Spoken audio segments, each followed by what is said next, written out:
नष्ट होते हैं एक्चुअली में। ठीक है, और देखेंगे कि हमने चर्चा करी थी कि हम सबको क्या चाहिए, लक्ष्मी। हम लक्ष्मी के पीछे बहुत लगे रहते हैं कि सुख संपत्ति आवे कष्ट मिटे तन का, ऐसे करके लक्ष्मी लक्ष्मी लक्ष्मी, हम पूरे लक्ष्मी के पीछे लगे रहते हैं।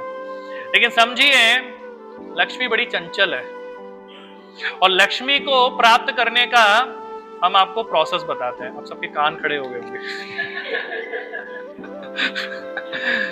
है ना।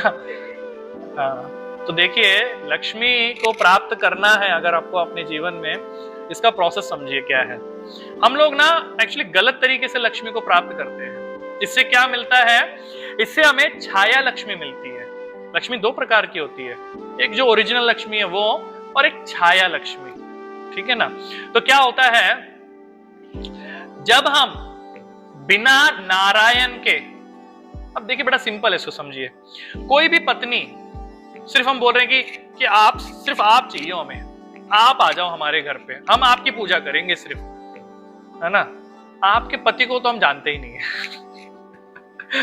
हम देखिए तो करते हैं, लक्ष्मी लक्ष्मी लक्ष्मी करते रहते हैं, ठीक है, पति को भूल जाते हैं, है ना।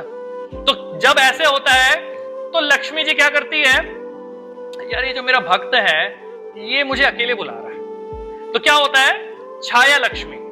तो छाया लक्ष्मी आती है घर में, जो हमें जो धन की प्राप्ति होती है लक्ष्मी के माध्यम से। तो क्या होता है, कई जगह आपने देखा होगा कि ये जो धन है किसी हॉस्पिटल्स में है, किसी खर्चे, मतलब खर्चा हो जाता है, टिकता नहीं है लक्ष्मी। ये क्यों होता है, ये इसी कारण होता है एक्चुअली में, कि वो छाया लक्ष्मी होती है, वो आती तो है लेकिन ज्यादा समय तक रहती नहीं है। वो अपने पति, वहां पर पति नहीं है उनकी पत्नी की, उनके पति की पूजा ही नहीं हो रही, आराधना ही नहीं हो रही, तो ज्यादा समय तक नहीं रहेगी।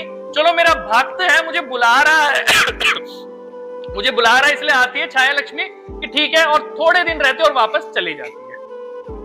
तो लक्ष्मी को अगर हमें टिकाना है तो हमें क्या करना पड़ेगा, लक्ष्मी को प्रसन्न नहीं करना है, हमें नारायण को प्रसन्न करना है।